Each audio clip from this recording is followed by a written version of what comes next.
Good morning, Sagittarius folks. So I started this and I had to stop because it got way too personal, and I decided we were going to re-record it and I'm going to reword it, so I'm not putting it out there. I am also a Sagittarius, so this is our tarot reading for Leo season. Our energy as a whole is this Five of Pentacles. This is very much a feeling of being cast out, feeling left out in the cold. It can be illness, it can be loss, but it does have a very depressive type of energy to it.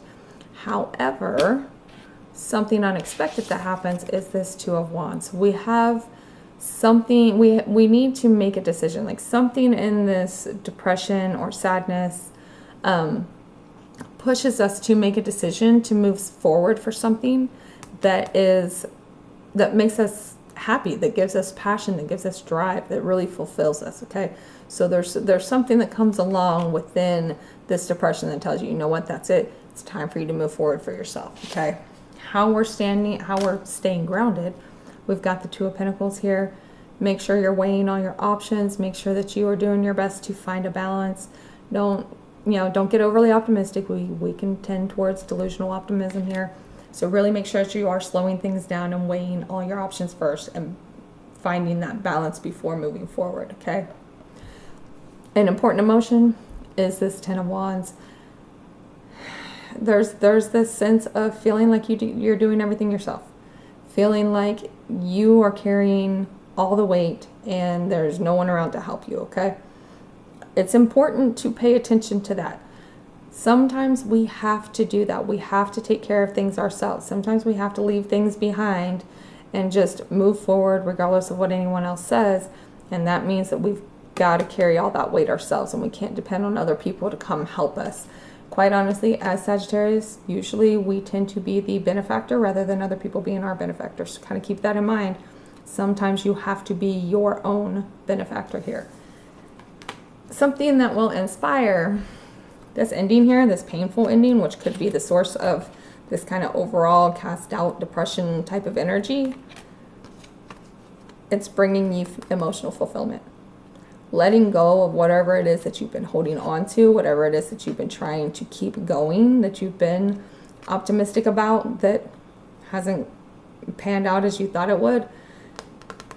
Letting that go and putting that ending in place is absolutely what is helping you find that comfort, that emotional fulfillment, that true happiness that you were looking for in the first place, okay?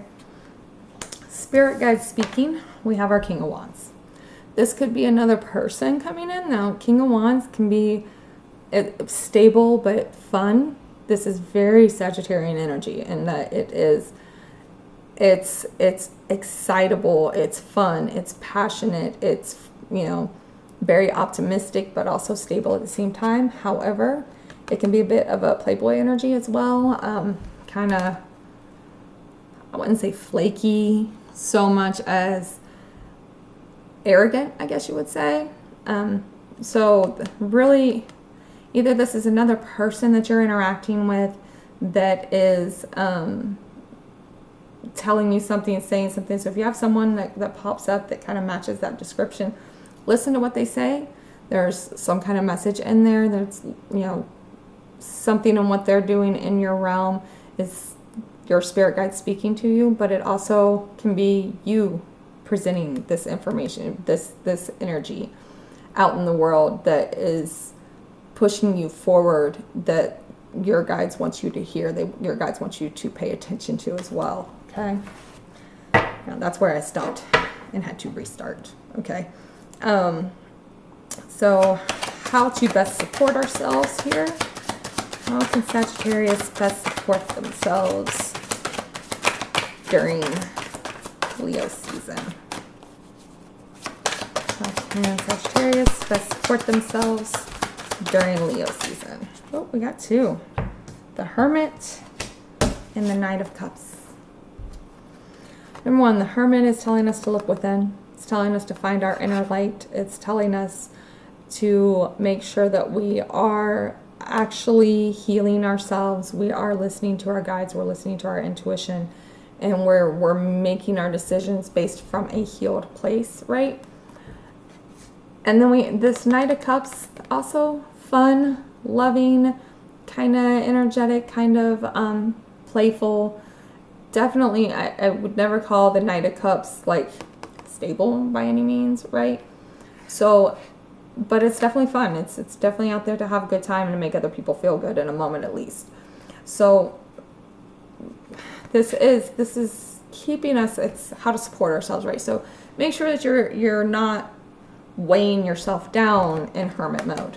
Don't get too lost in whatever difficulties is popping up. Don't get too lost in having to carry so much weight yourself or having to cut things off. And make sure that you are still getting out there and you are still having fun, you're still enjoying yourself, and you're not like weighing yourself down with being stuck in your head trying to figure everything out, okay? On the bottom, what is driving all of this is the Ace of Wands, that new beginning.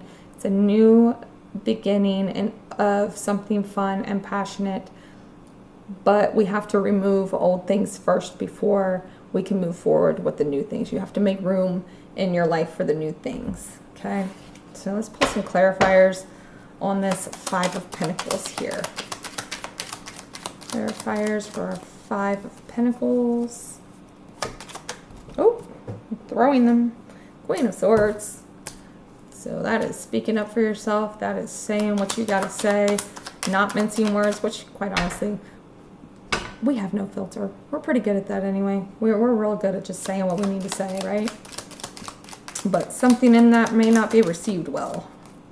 And it brings conflict. It brings petty arguments. It brings just kind of button heads type of energy. It's almost like you call somebody out on something and they're not willing to take responsibility. So they're going to have these little petty, never getting anywhere type of arguments because you're speaking your mind and saying what you need to say.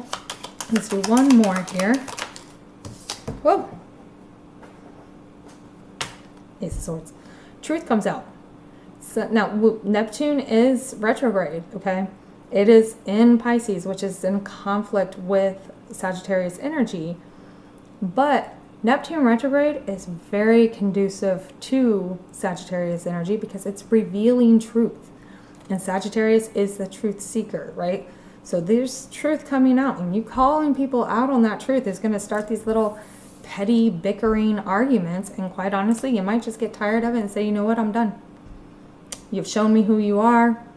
It's done, it's over with, and you cut it off. And that's where you kind of start feeling blech, but realizing that you need to move forward for yourself. And we have King of Pentacles on the bottom. So what is driving that, what is pushing you to speak up and call out people on their crap, speaking the truth, is because you know you're in the right. You know that what you're saying is truthful and honest, and that you have a solid ground to stand on in doing this, okay? Let's see here. Quite honestly, Saturn retrograde in Pisces is also very conducive to that truthfulness and that need for truth that Sagittarius craves as well, because karma is being handed out for those that refuse to be truthful right now. Okay, so what is influencing Sagittarius during Leo season? What is influencing Sagittarius during... should have seen that one coming. Aquarius.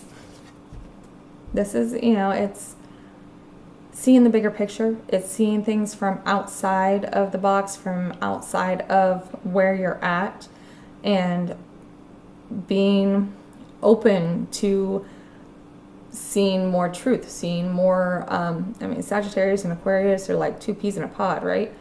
It's very much thinking outside the box. It's very much seeing everything from a different perspective than what's right here in front of you, where mass majority of people tend to live, right? So that's what's influencing you, is being able to see much more than the most of the people around you are willing to see, okay? Progressive imaginings is one of the phrases on here. It makes sense. You're standing for your principles, right? Okay. What is your advice? What is Sagittarius's advice? What is Sagittarius? Sagittarius' advice during Leo season. Maybe it doesn't want to give us any advice, telling us just have a free-for-all, right? What is Sagittarius' advice for Leo season? I'm going to say, yep, we have square. So this is challenging the status quo, challenging other people's crap, basically. Don't be afraid of the conflict. Also, you know, don't back down from it because you just want to avoid the potential loss. Don't back down from it because you want to be everybody's benefactor. Face things head on. Face the challenges head on. Face the conflicts head on. And just keep pushing through them. Once you break through a square energy, there's like huge rewards on the other side of that. So really make sure that you're standing on your principles. Now, don't be arrogant and self-righteous and dogmatic like we tend to get sometimes when we're in these conflicts. Make sure that you're being fair, but also don't back down from the conflicts. So keep pushing forward.